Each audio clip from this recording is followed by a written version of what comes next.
The big meeting room on Space Station Nexus was cold and quiet. 7 alien leaders sat around a round table made of shiny blue metal.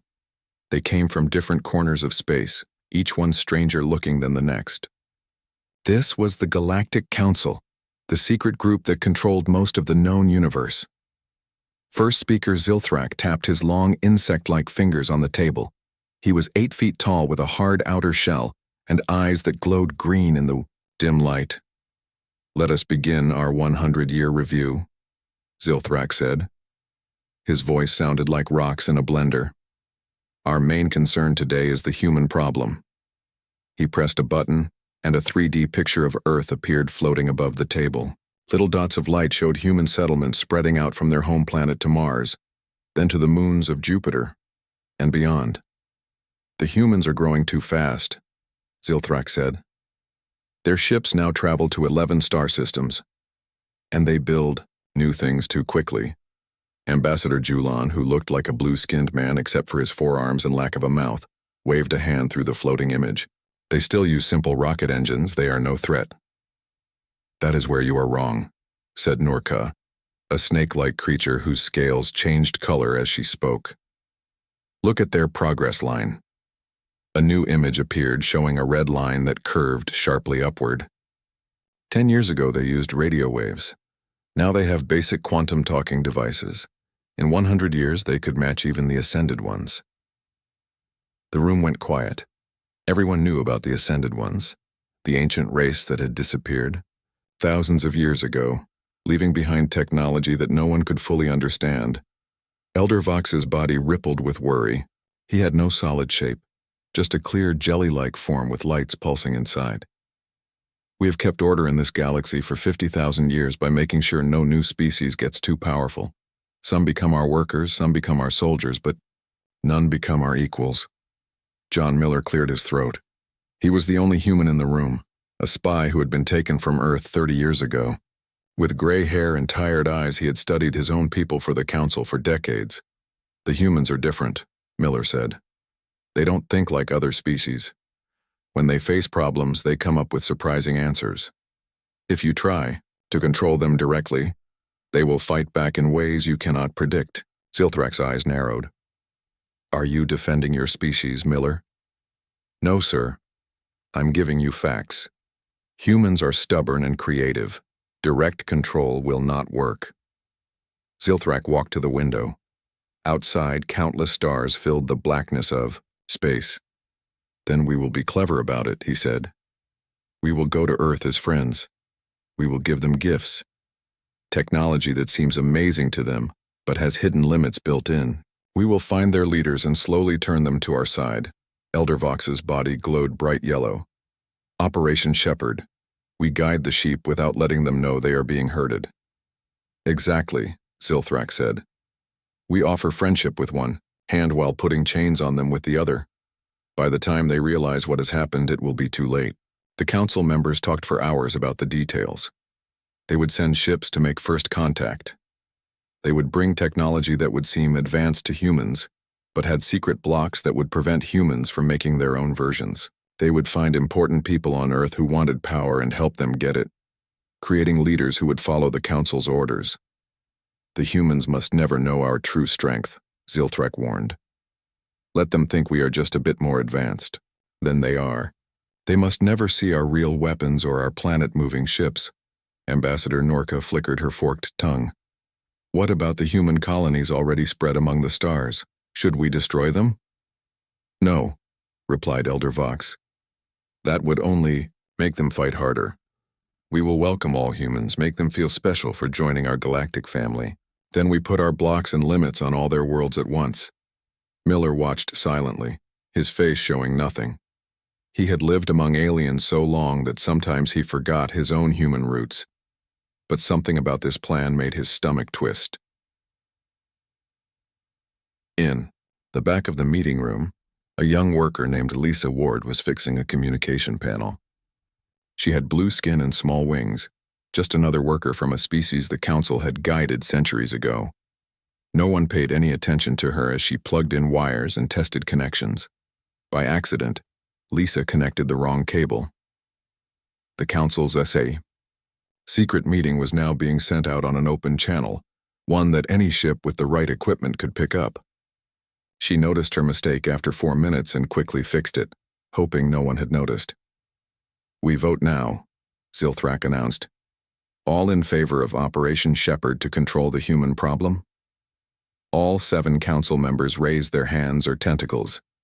"It is decided," Zilthrak said. "In 3 months we send the first ships to Earth. We offer friendship, knowledge, and help joining the galactic community. And secretly, we begin the process of making sure humans never reach their full potential." What the council didn't know was that a small Earth science ship named Starseeker had picked up those 4 minutes of transmission. The humans had been testing a new deep space communication device, trying to catch signals from any intelligent life in the universe. They had succeeded beyond their wildest dreams. On the Starseeker, Captain Sam Evans looked at his communication officer with wide eyes. "Did we just hear aliens planning to enslave us?" Officer Kathy Nichols nodded slowly. "Yes, sir, and they're coming in 3 months." "Get us back to Earth," Evans ordered. "Maximum speed. We need to warn everyone." 6 months had passed since the Starseeker rushed back to Earth with their shocking news. At first, many world leaders didn't believe Captain Evans. Aliens planning to control humans? It sounded like a bad movie plot. But everything changed on a Tuesday morning when a massive ship appeared just beyond the moon. It was beautiful, shaped like a giant silver leaf with blue lights running along its edges. The ship was called Benevolent Guidance, though the humans didn't know that yet. All TV channels, radio stations, and internet connections around the world suddenly showed the same message. "Greetings, people of Earth, we come in peace and friendship." People everywhere stopped what they were doing and stared at screens. Some felt fear, others excitement. In New York, people packed Times Square, looking up at the giant screens. In small villages without electricity, people gathered around the few battery-powered radios to listen. The alien message continued. "We are the Galactic Council, a friendly group of different species who explore space. We have watched your progress and believe you are ready to join our community of worlds." UN Secretary General Paul Ramirez called an emergency meeting. World leaders flew to New York as quickly as possible. The room was tense as they watched the alien ship on large screens. "What do we do?" asked the president of Brazil. "Should we welcome them or prepare for war?" Ramirez looked tired. He had been secretly briefed about the Starseeker's warning. "We act friendly while we learn more. Captain Evans might have misunderstood what he heard, or these might be different aliens." 3 days later, a smaller ship landed in a field outside Geneva, Switzerland. Thousands of soldiers surrounded the area, and billions of people watched, on screens.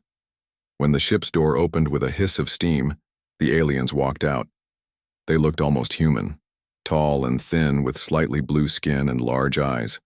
Their leader stepped forward and spoke in perfect English. "I am Ambassador Thrix.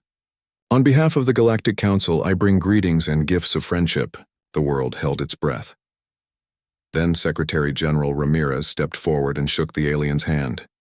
Cameras flashed everywhere, capturing the historic moment. "Welcome to Earth," Ramirez said. "We are honored to meet you." Over the next few weeks, the aliens set up their embassy in Geneva. They seemed friendly and open, answering questions and sharing stories about the galaxy. They brought gifts of technology, new power sources, better computers, and medicine that could cure several diseases. Most people were excited.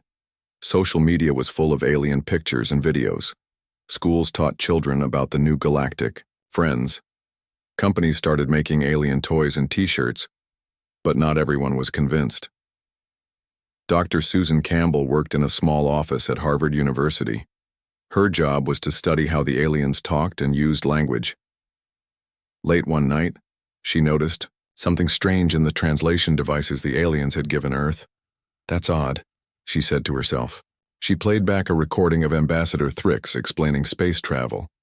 When Susan compared the aliens' words with the translation, she noticed the translation left out complex details. When Thrix talked about how their ships moved through space, the translation made it simpler than what he actually said. Susan called her friend Frank Dawson, who worked at MIT studying the new alien technology. "Frank, I think there's something wrong with these translations," she said when he answered his phone. "They're dumbing things down for us." Frank was quiet for a moment. "That matches what I'm seeing here. The power generators they gave us have strange blocks built into them. It's like they're designed to stop working if we try to make them more powerful." In Houston, NASA engineer Alan Price made a similar discovery. He had been studying the engine designs the aliens shared. At first, he was excited. These engines were better than anything humans had built. But as he looked closer, he found hidden limits. "These won't let us go beyond our solar system efficiently," he told his boss. "They look advanced to us, but something's holding them back on purpose." Around the world, other scientists began noticing the same pattern. The alien gifts were amazing by Earth standards, but always contained hidden limits or restrictions. Meanwhile, Ambassador Thrix and his team met regularly with Earth leaders. They suggested new ways to organize governments, new rules for using the alien technology, and new people who should be put in charge of important projects. Slowly, people who were friendly with the aliens started getting better jobs and more power. News reporters who asked tough questions about the aliens found themselves losing their jobs. Social media sites began blocking posts that said negative things about the Galactic Friends. Maria Garcia noticed this pattern. She worked for a cybersecurity company in Silicon Valley and had been tracking changes in internet traffic since the aliens arrived. "They're taking control, but so smoothly most people don't see it," she told her boss. "Look at these network changes. All information now flows through filters they control." Her boss looked nervous. "Be careful what you say, Maria. The Cultural Exchange Committee might hear you." The Cultural Exchange Committee was a new government group that worked closely with the aliens. They had offices in every major city and special powers to protect the relationship with our galactic friends. One day, Maria was working late when her computer picked up something unusual, an alien communication that wasn't properly encrypted. What she read made her blood run cold. "Progress report on Operation Shepherd.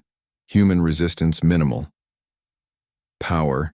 Structures shifting as planned. Phase 2 ready to begin in 30 days. Neural compliance systems being prepared for worldwide distribution through water supplies." Maria saved the message to a secure drive and deleted it from her work computer. That night, she didn't go home. Instead, she drove to a small cabin in the woods where she knew other people who didn't trust the aliens sometimes met. As she walked into the dimly lit room, she saw familiar faces. Dr. Campbell, Frank Dawson, Alan Price, and others she didn't know. "I have proof," Maria said, holding up her drive. "They're not here to help us. They're here to control us, and they're about to take the next step." The small cabin in the woods became the first meeting place of what they called the Independence Initiative. 20 people sat on folding chairs, old couches, and wooden crates. They came from different backgrounds: scientists, engineers, soldiers, and computer experts, but they all shared the same worry. Earth was being taken over and most people couldn't see it. "We need to be smart about this," said Steve Peterson, a former Army intelligence officer with a gray beard and serious eyes. "The aliens have technology we don't understand. They're watching everything." Dr. Susan Campbell nodded. "And they have Earth's governments in their pocket. Did you see the new Global Unity Act they passed last week? It gives the aliens access to all our communication systems." Maria Garcia opened her laptop. "I've been watching their network traffic. They send reports back to their ship every night at exactly midnight. They think their encryption is unbreakable, but I found a pattern." The group leaned forward as she showed them complex code on her screen. "I can't read everything yet, but I can tell they're tracking people who might resist them. They have a list called Potential Disruption Sources. Some of us are probably on it." Alan Price, the NASA engineer, spread blueprint papers on a table. "I've been studying their technology. The limits built into their devices are clever but not perfect. I think we can work around them." "How?" asked Frank Dawson. "We can't exactly buy alien tech parts at the hardware store." Alan smiled. "We don't need to. The basic principles can be replicated with Earth materials if we're creative. I've already built this." He pulled out what looked like a small metal box with lights. It's a detector that can find their surveillance devices. They've been placing them everywhere. In streetlights, cell towers, even home appliances. The group spent hours sharing what they knew. They learned that the aliens weren't as united as they seemed. Some council species disagreed with others. They discovered that the aliens' telepathic abilities, which had amazed Earth scientists, weren't natural but came from tiny implants in their brains. "That's why they always seem to know what we're thinking," said Dr. Campbell. "It's not magic, it's technology, and technology can be blocked." Kyle Washington, a quiet man who had been listening carefully, finally spoke up. "I've been working on their communication devices in my lab at Berkeley. There are 3 separate backdoors in their systems." "Backdoors?" asked Maria. "Ways to access their systems without them knowing," Kyle explained. "They put them there to monitor us, but they work both ways. I can peek into their communications, too." The meeting continued until dawn. By sunrise, they had formed a plan. They would create a secret network across the globe. They would identify others who saw through the alien facade. Most importantly, they would pretend to go along with the aliens' plans while working against them in secret. "We need to be invisible," Steve said. "If they realize we're organizing, they'll crush us." Over the next few months, the Independence Initiative grew. They found allies in unexpected places. Carol Bennett, who worked as an assistant at the Alien Embassy in Geneva, became one of their most valuable members. "I can access the secure meeting room when they're not there," she told Steve during a secret meeting in a Paris cafe. "I've mapped their security system. It's advanced, but it has weak points." "Can we get in?" Steve asked. Carol shook her head. "Not physically. They have DNA scanners that detect human presence, but we might be able to listen in." The initiative operated in small cells of 5 to 10 people. No cell knew more than 2 other cells. This way, if one group was caught, the whole network wouldn't fall. They used old-fashioned methods to communicate. Handwritten notes, face-to-face meetings, and coded messages hidden in newspaper ads and radio shows. Linda Ortiz, who had studied game theory and human behavior, helped design their strategy. "The aliens expect us to either fully accept them or openly rebel," she explained during a meeting in a New York basement. "They don't expect us to fake acceptance while secretly preparing." "How do we know they can be beaten?" asked a new member. "They have ships that can travel between stars. We're still using fossil fuels." "Because they're afraid of us," Linda replied. "Think about it. Why go to all this trouble to control us slowly instead of just conquering us? Because something about humans scares them." The Resistance worked on several projects at once. One team focused on understanding alien technology and finding ways around their restrictions. Another team identified people in positions of power who might secretly help them. A third team worked on ways to block the aliens' mind-reading technology. They had some close calls. In Chicago, alien security forces raided a university lab where Kyle Washington had been working. He escaped with his research just minutes before they arrived. In London, 2 Resistance members were arrested for anti-galactic activities. They disappeared into the new Cultural Integration Center, a place many entered but few left. Despite these dangers, the Resistance kept growing. People joined for different reasons. Some were scientists who saw through the technological tricks. Others were ordinary people who noticed how things were changing, how free speech was being limited, how those who questioned the aliens often lost their jobs or worse. 1 year after the aliens arrived, Earth looked very different. On the surface, everything seemed peaceful and progressive. New alien technology had reduced pollution and disease. The global unity government had replaced individual countries, with alien advisors helping make decisions. But underneath, resistance was building. The Independence Initiative now had thousands of members working in secret. They had made important discoveries about the aliens' real plans and weaknesses. In a secure underground room in Chicago, Linda Ortiz met with cell leaders from across North America. Maps and charts covered the walls, showing alien facilities and surveillance networks. "They're preparing for something big," Linda said, pointing to shipping records they had stolen. "These containers are being delivered to water treatment plants in every major city. We need to find out what's inside them." Steve Peterson nodded grimly. Whatever it is, we have 3 weeks before they're all in place. After that, it might be too late for humanity. Then we'd better work fast, said Maria Garcia, opening her laptop. Because I just decoded more of their plans, and it's worse than we thought. They don't just want to control us, they want to change us permanently. It was raining the night they broke into the water treatment plant. 4 members of the Independence Initiative moved silently across the wet concrete, dressed in maintenance worker uniforms. They had fake ID badges that Kyle Washington had made, using samples stolen from the alien embassy. Security camera ahead, whispered Maria Garcia, checking her handheld scanner. Wait for my signal. The team froze. Maria pressed a button on her device and the camera's light blinked off for 10 seconds, just enough time for them to hurry past. They reached a large metal door marked Restricted Area, Authorized Personnel Only. This is it, said Steve Peterson. He held a key card against the lock. Nothing happened. Damn. They must have changed the codes. Karen White, a physicist who usually worked in a lab, stepped forward. I brought a backup plan. She pulled out a small device she had built, using modified alien technology. When she pressed it against the lock, the lights turned green and the door clicked open. Inside, they found rows of large silver containers. Each one was the size of a refrigerator with alien writing on the sides. Tubes connected the containers to the main water supply pipes. Get samples, Steve ordered. Be careful not to touch the liquid directly. Karen took out special glass vials and carefully collected drops of blue liquid from one of the containers. Maria took photos of everything with a modified camera that could see through the metal containers to what was inside. We have 5 minutes before the guard makes his rounds, Steve reminded them. Whatever these things are, they connect to every water system in the city. They worked quickly and silently. When they were done, they left as carefully as they had entered, making sure to restore the security camera and lock the door behind them.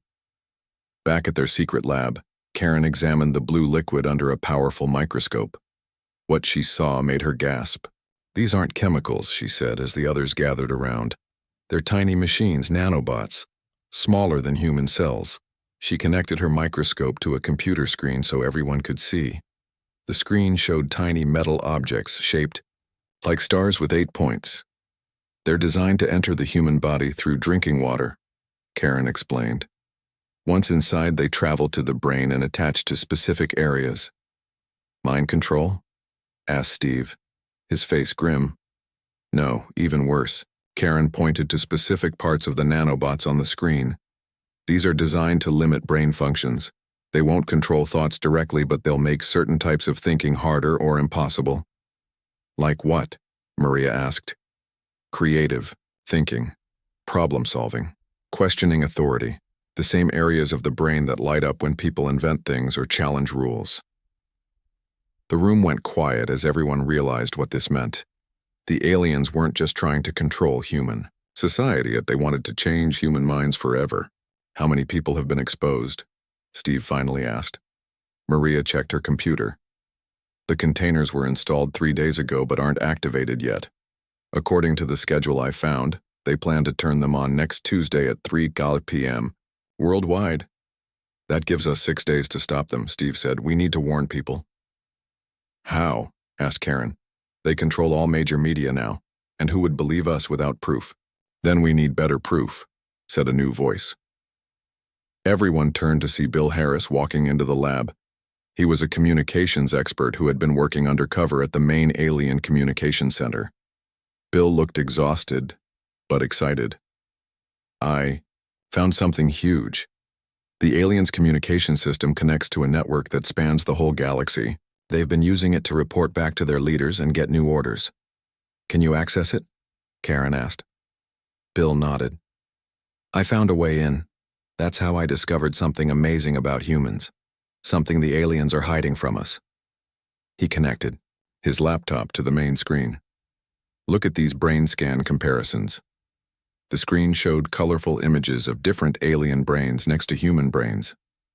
The pattern here, Bill pointed to swirling colors in the human brain image, shows natural quantum entanglement. Our brains do naturally what every other species needs technology to achieve. What does that mean? Steve asked. Karen's eyes widened as she understood. It means our brains have abilities we haven't fully discovered yet. The aliens have spent thousands of years developing technology to think the way we do naturally. Exactly, Bill said, and that's why they want to limit our brain functions with these nanobots.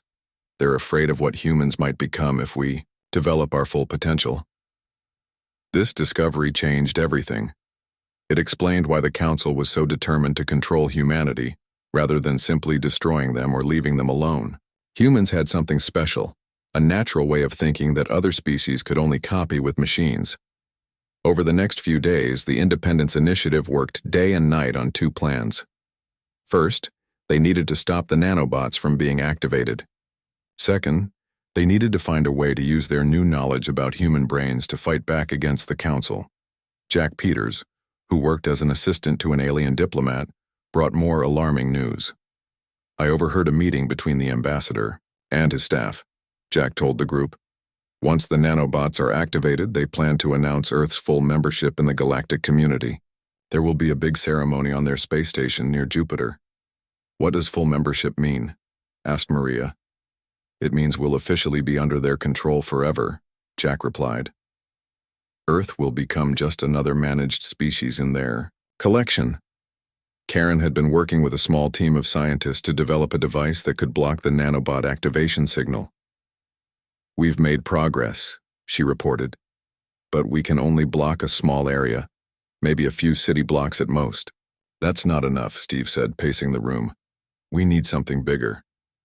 What if we don't try to block the signal? Linda Ortiz suggested. What if we replace it with our own?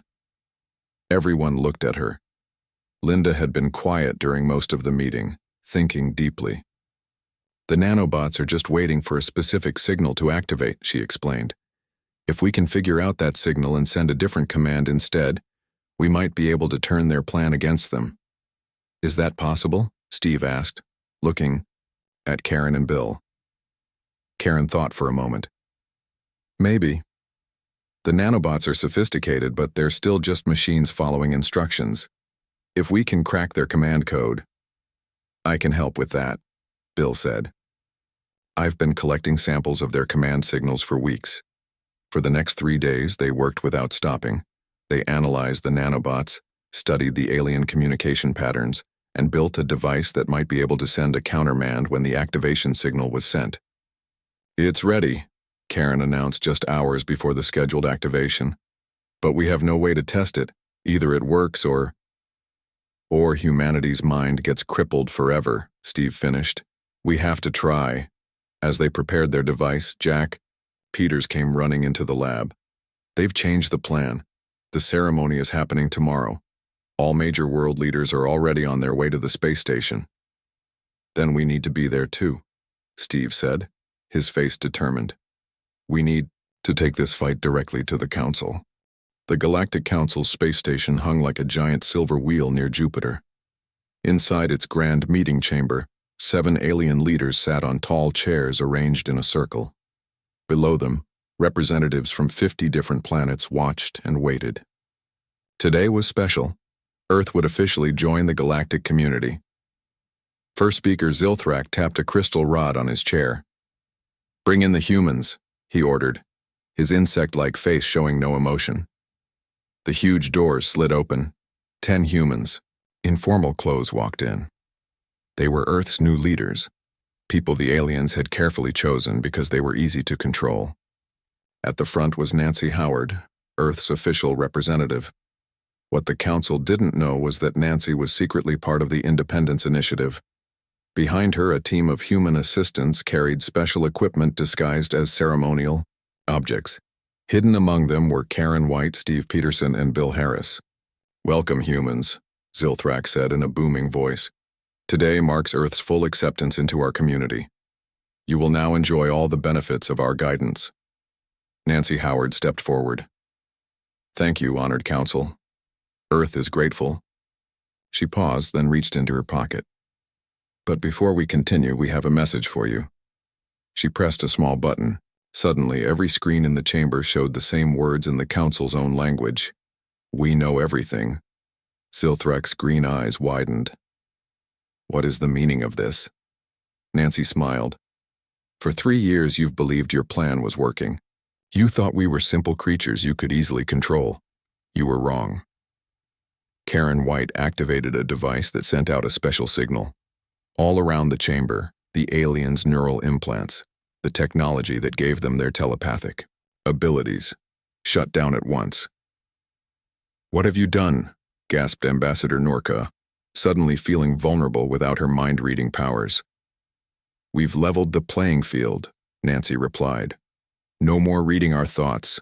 No more secret manipulations." Bill Harris connected his computer to the station's main system.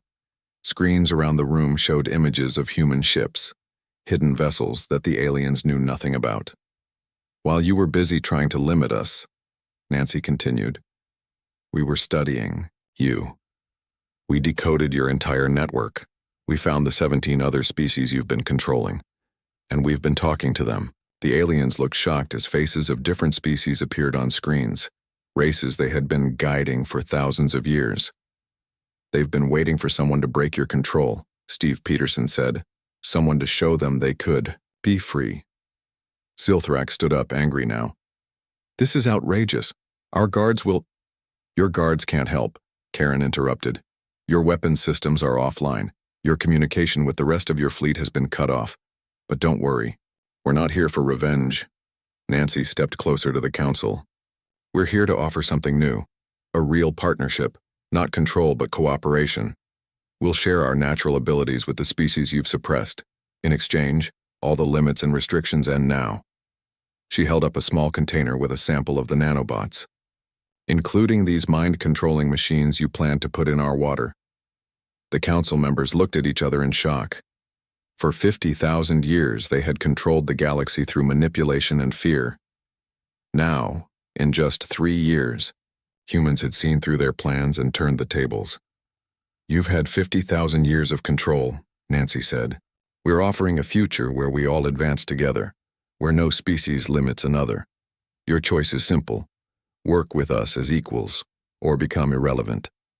Back on Earth, Maria Garcia watched everything on a special channel. All across the India planet, people were learning the truth for the first time. About the Council's real plans, about the nanobots, and about humanity's special abilities. In the chamber, Silthrak slowly sat back down. The Council members whispered to each other. Finally, he spoke. "We accept your terms," he said, his voice much quieter now. As Nancy Howard and her team began discussing the details of the new relationship, a simple truth became clear to everyone in the chamber. The Council's plan to control humanity had completely backfired. In trying to limit humans, they had pushed them to discover their true potential. Earth hadn't just joined the galactic community. It had walked right into the center of galactic power and changed everything.